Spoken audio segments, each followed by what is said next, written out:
welcome back to my channel. This is In Conversation with Zoe.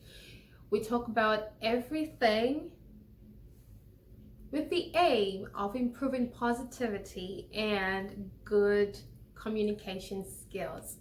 My name is Zoe, and I'd like to ask that you subscribe and turn on the notifications button, okay? Today I will be sharing with you 5 tips and constructive ways to overcome fear. I used to be a shy child. Well, I don't know, both at the same time, just a mix of everything. But my fear is not centered on being shy alone. It's centered on limiting yourself from starting something, from trying something.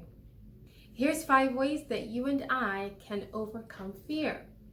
Number 1, why are you afraid? Are you afraid of public speaking? Are you afraid of expressing yourself? Are you afraid of sharing your emotions, your feelings? We're all scared of no, right? That's the fear. We're scared of rejection, we're scared of this, we're scared of that. But can I break this to you that the earlier you get over that fear or hurdle, the better for you, because when you overdwell on what can go wrong, that's exactly what's causing you to be afraid of trying, because so many things can also go right. Let's take, for instance, you want to say I love you to someone, or you want to approach someone and say I think we'll be good together, something. If they don't reciprocate, you move on. You've said it. And you know, that's why I like that idea, because then your heart is free and then you can go about your business, you can do whatever. And the funny part is most times they come back to you, and by that time you're not interested. Anyways, here is 5 ways to get over fear. Whatever fear you have, fear of spiders, fear of whatever, heights, some I'm still working on, but here's the first 5 that I think are very primary to help us overcome fear. Number 1, get to the bottom of why you're afraid. Now, I know it might be rejection, it might be the worst can happen, blah, blah, blah. Identify it, write it down. So this is why I'm afraid to talk to her. This is why I'm afraid to approach him. This is why I'm afraid to speak in front of my class. This is why I'm afraid to give a talk. This is why I'm afraid to go out. Just write it down and then critically evaluate and analyze and write it down like you're doing research. Why am I afraid to do this? Why am I afraid to sleep with the lights out? Write it, answer yourself, ask yourself and answer yourself at the same time. Number 2, ask the question, why not? Yep, you can ask why not. Now you're starting to deal with the opposite of why you are afraid, okay? And the question is, why shouldn't I be afraid? You're still in the business of weighing the options of breaking that yoke or not, or staying with it for as long as you can. Be limited, because that's what fear does to you. It limits you. It paralyzes you from doing things, from being the best of who you can be. Now, I know there's some fears that are very logical, very acceptable. No one likes some animals, right? That's okay. But I know that you can manage fear. I think manage is a better word, not overcome, manage that fear. Okay. It's good to talk to yourself. Number 3, what is the worst thing that can happen? It's still part of asking yourself questions. You're still investigating. What's the worst that can happen or will happen if I do this thing that I'm so afraid of? Like, ask yourself, what's the worst that can happen really? Will I fall down and die? What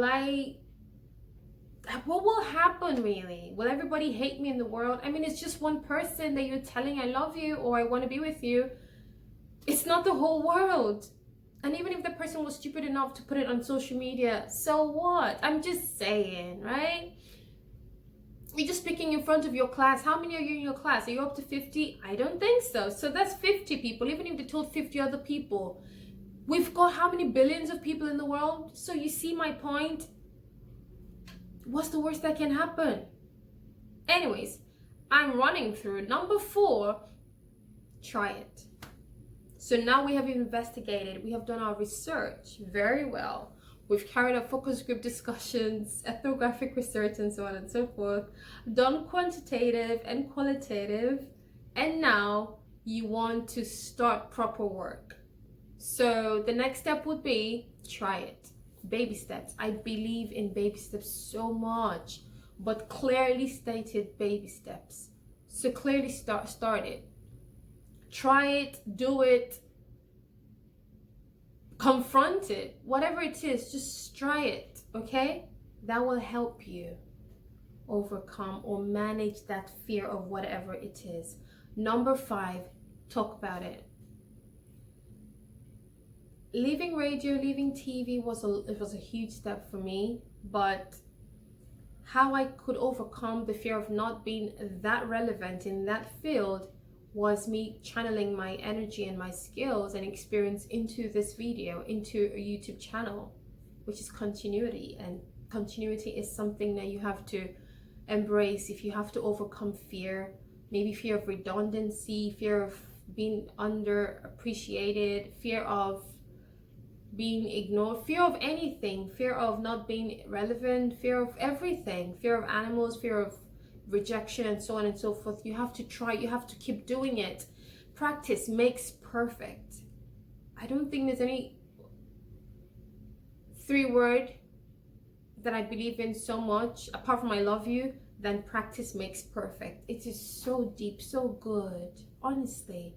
So there you go, talk about it. Mentor people, advise people, share your experience with people. That's one thing. I believe experiential studies are better, and research, they are better than just reading about it, googling it, you know, asking people, doing interviews.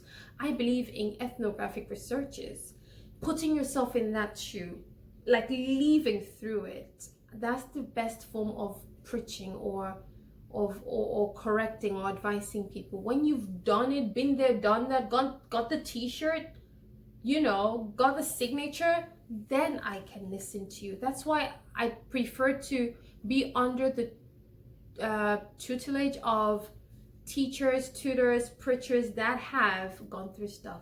Thank you for watching. Bye.